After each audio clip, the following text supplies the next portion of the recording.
মার্কিন প্রেসিডেন্ট সরকারি বাসভবন ও কার্যালয়ে হোয়াইট হাউসের পরবর্তী প্রেস সেক্রেটারি হতে চলেছে ২৭ বছর বয়সী ক্যারোলিন লেভিট।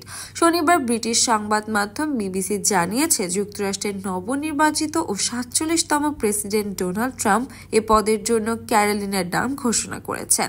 বলা হচ্ছে তিনি হবেন মার্কিন ইতিহাসে হোয়াইট হাউসের সর্বকনিষ্ঠ প্রেস সেক্রেটারি। প্রতিবেদন অনুসারে এর আগে সর্বকনিষ্ঠ প্রেস সেক্রেটারি রেকর্ডধারী ছিলেন রন জিগ্রাল, যদিও ট্রাম্প তার সিদ্ধান্ত সম্পর্কে আরও বিশদ তথ্য প্রদান করেননি।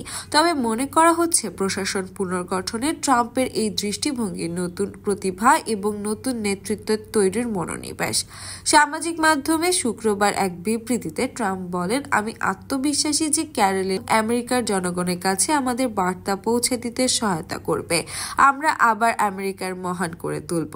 ক্যারোলিন স্মার্ট, দৃঢ় এবং একজন অত্যন্ত কার্যকর যোগাযোগকারী হিসেবে প্রমাণিত হয়েছে। মাত্র ২৭ বছর বয়সে লেভিটের নিয়োগ ইঙ্গিত দেয় ট্রাম্প হয়তো তরুণ আরও উদ্যমী ভোটারদের কাছে আবেদন জানাতে চান বা তিনি জনসাধারণের সঙ্গে যোগাযোগের একটি নতুন শৈলী খুঁজছেন। রিপাবলিকান দলের নীতি বাস্তবায়ন এবং সংবাদ মাধ্যমে ট্রাম্পের বিরুদ্ধে সমালোচনামূলক বর্ণনার বিরুদ্ধে কাজ করবেন লেভিট।